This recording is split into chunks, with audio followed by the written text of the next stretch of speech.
Welcome to another exciting edition of the book with me, Susan Bell.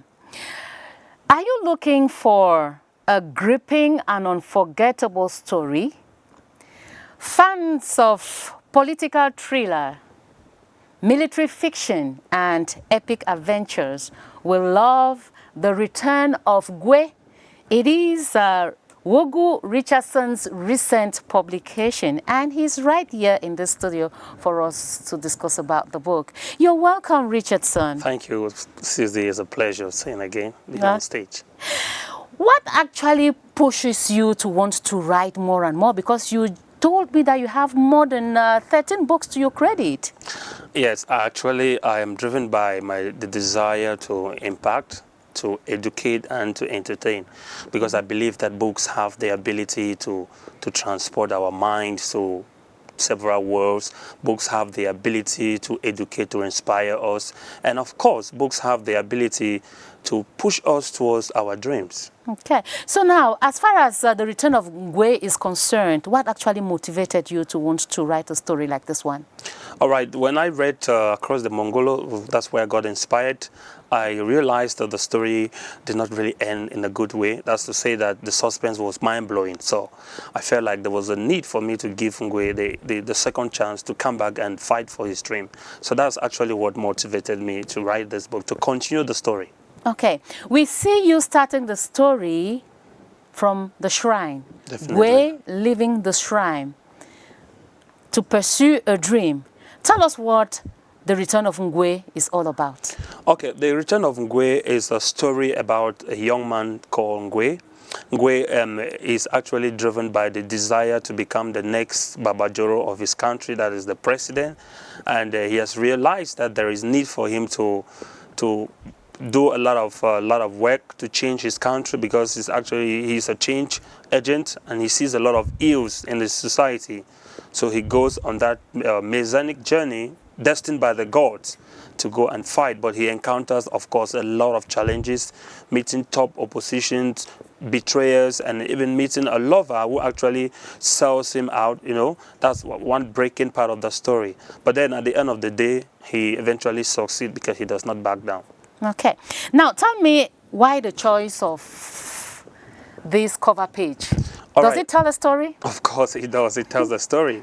Now, the cover page is what inspired me to come up with that. Actually, design it. So you see a man as a warrior who is going to fight, you know, more like a traditional way, because the story is African. It's about telling the African story. So you see him dressed in an African way, the warrior, like taking us back to the days of Shaka Zulu. So that was what I was trying to create in bringing up this image.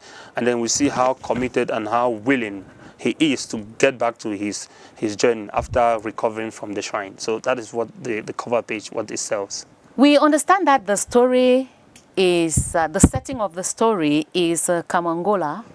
And of course, according to you, Kamangola is a gangster state where the people, or where the leaders oppress their people, where there is a lot of corruption, where we have a lot of injustices. And these are issues that easily stimulate rebellion. Tell us more. Yes, Kamangola is a reflection of most post-colonial African states and countries around the world. So it's not just about the African reality, it's a story that resonates across the globe. So it's a story where you see a group of gang leaders who are actually, who have enriched themselves with wealth and who are making life difficult for citizens. And then you see the citizens try to see how they can liberate themselves. So it's a reflection of people who always fight for a cause, especially when it comes to their freedom, especially when they are oppressed, when they are not economically, they don't viable, they don't have a means to earn. While you have billionaires, you have all sort of people who are enriching themselves. So that is the idea about people coming up to say that enough is enough. We want to put things together. We want to try to make a change so that everybody can have a share of the national cake. Okay. We are going to take the first break of this program titled The Forward, and we Delighted to have Elingwe Stephen, who wrote the foreword of this book. Let's watch.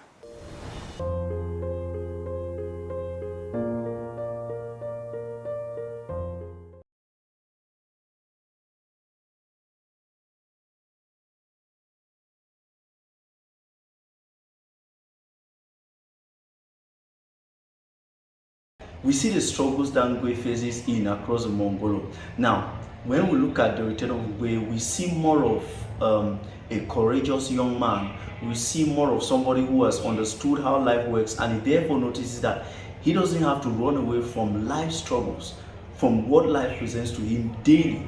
He therefore stands up front to face life. He gives life a mortal combat, a physical fight, a face-to-face battle. This is only to tell us that when we're faced with life struggles, we are not supposed to back out. Because looking at the journey of NGWE and up to the level where he is able to be able to conquer the government of Babajoro and even become democratically elected as president of the nation, this tells us so much about resilience, about determination, about courage, about the ability to persist despite the oppositions and obstacles that life places before us.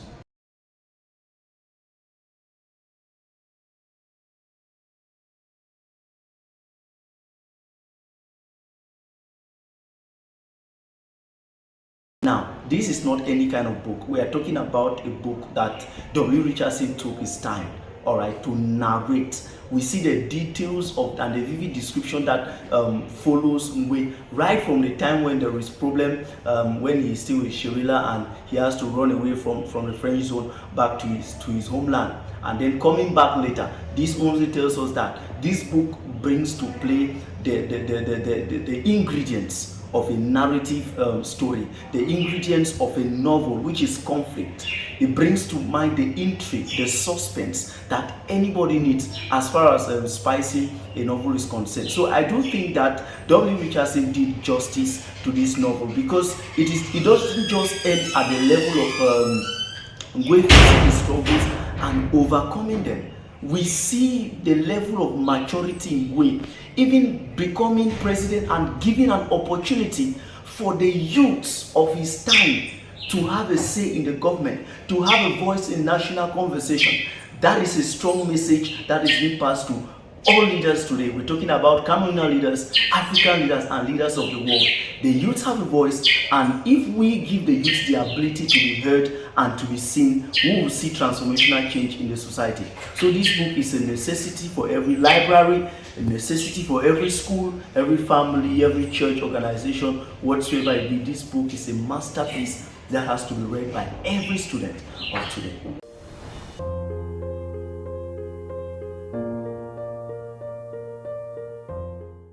You're welcome back, and of course you're watching the book with me, Susan Bell. Wungo Richardson is my guest for today.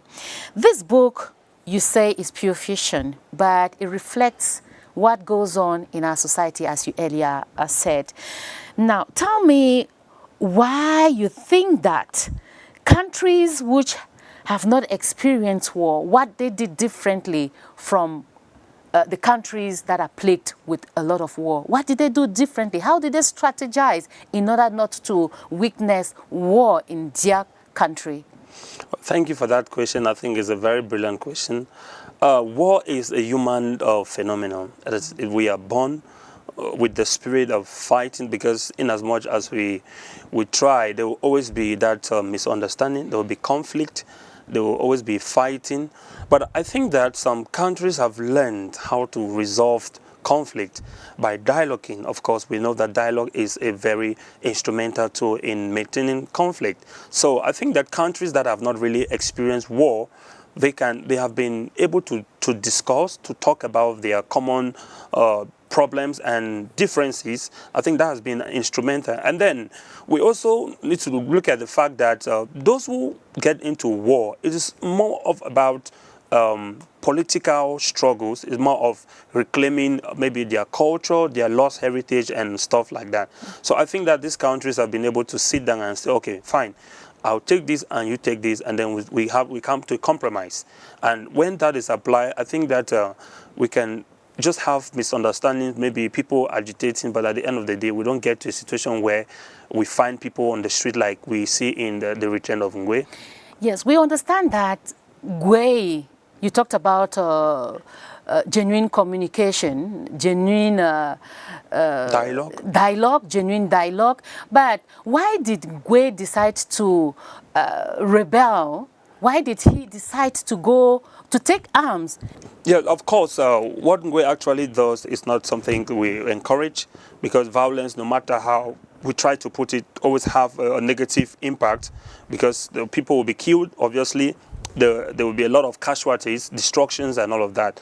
So if I want to look at it, I think the critic is in a better position to actually analyze the novel. But I would say from my own perspective, not from the book, that is, there are other ways. When you see young people rebelling, it shows that the state is not in control.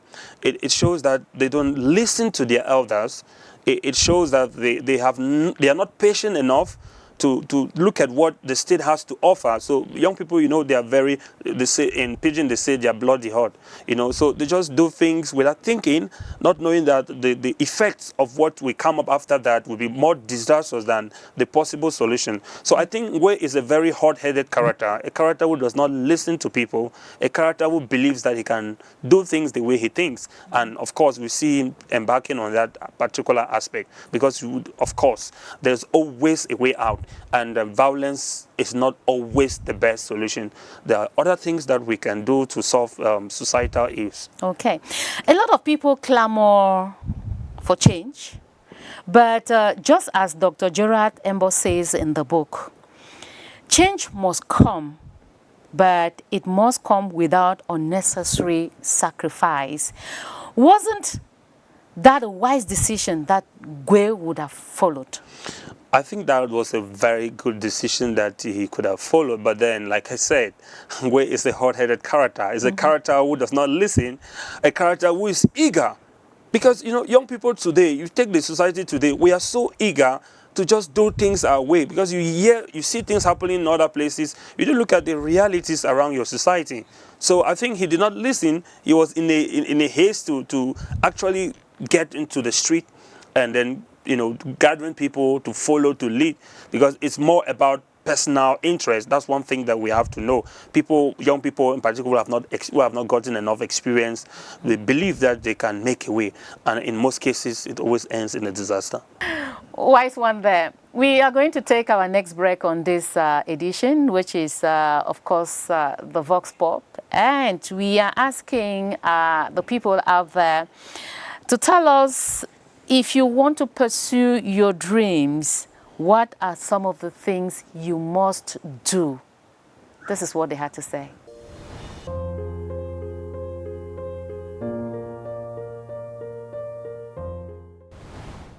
I have a dream to be a banker. Then I have to pursue my studies and take them seriously, and I should be asking questions at any level. What should I do to arrive there, so that I should know exactly what subjects are surrounded the banking system. And then I will also ask experience from those who have been working in banks. I will ask experience from some bank managers. I have to study hard, and then I will look for some textbooks that talk about banking. And more so, I have to go in for refresher courses, and I have to go in for practicals. That is to go and work in the bank voluntarily. Yeah? Go in for voluntary work in order to gain experience. You just need to be focused. You need to be persistent.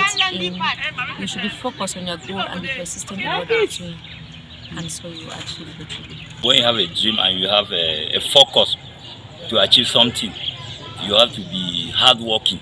You should be able to carry out research and carry out many activities that will be able to, your dream will be able to come true. Imagine you want maybe to construct a house, or you want to further your education. You must be able to put in the necessary things that you need in order that you'll be able to achieve that.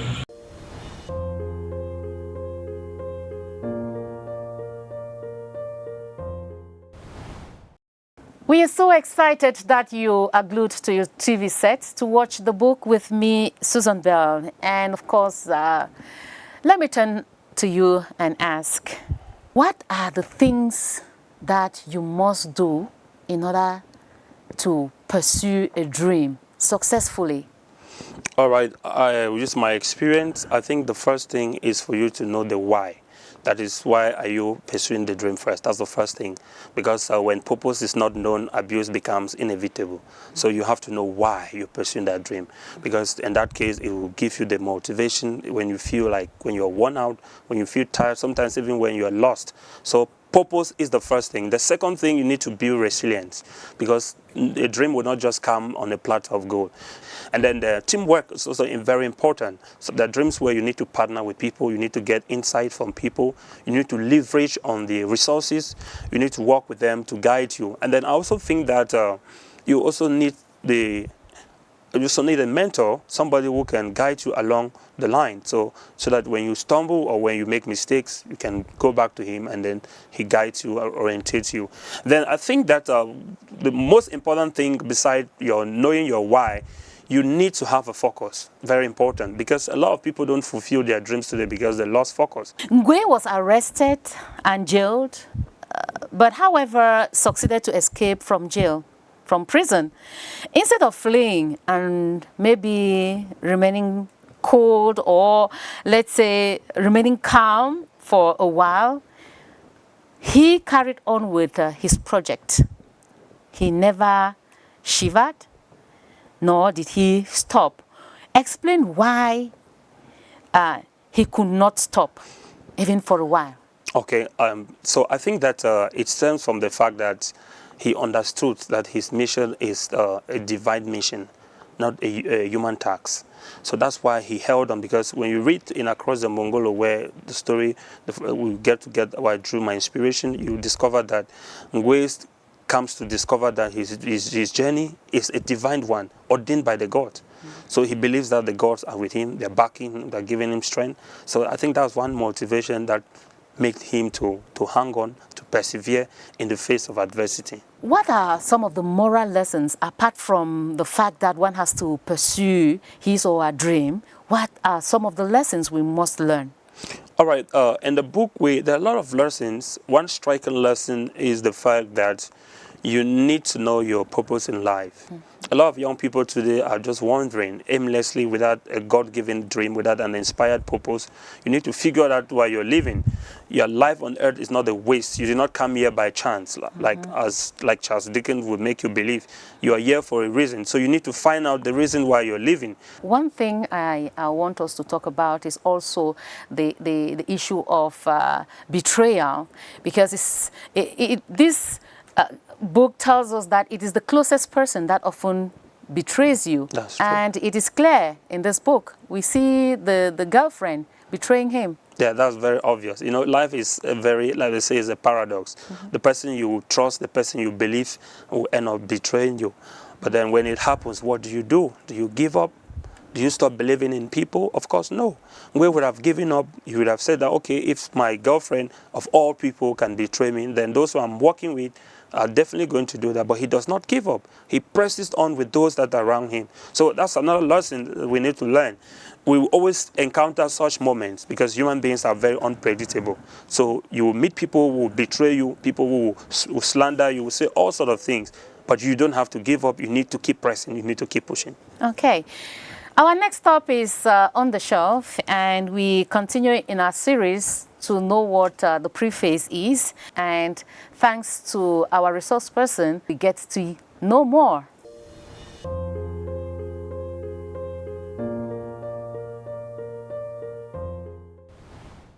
I'd like us to lastly look at the little confusion that comes up between the foreword, the preface, and the prologue.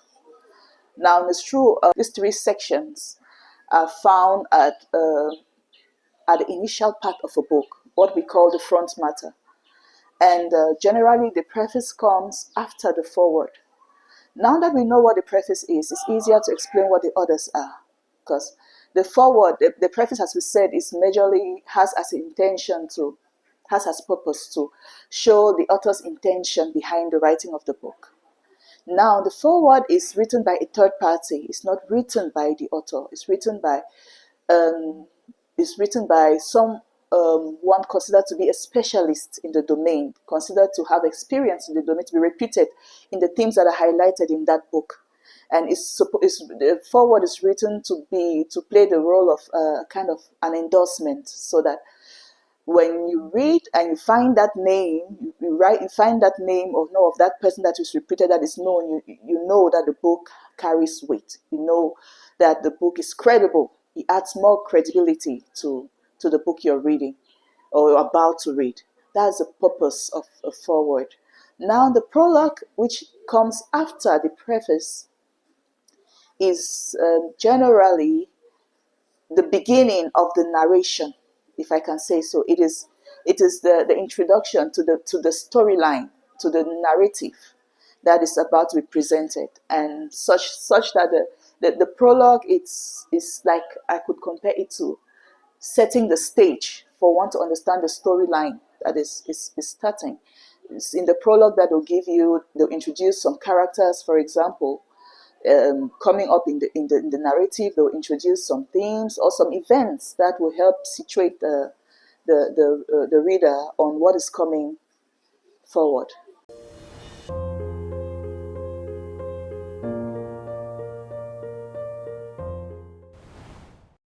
You're welcome back, and you're watching The Book with Miss Susan Bell. My guest is WOGU Richardson, and the book is The Return of WOGU. We'll soon be drawing the curtains on this edition of the program. But before we go, what will be your last words to those watching today? Those who are watching, irrespective of your geographical location, I would like to end by telling you that you have to believe in the power of your dreams.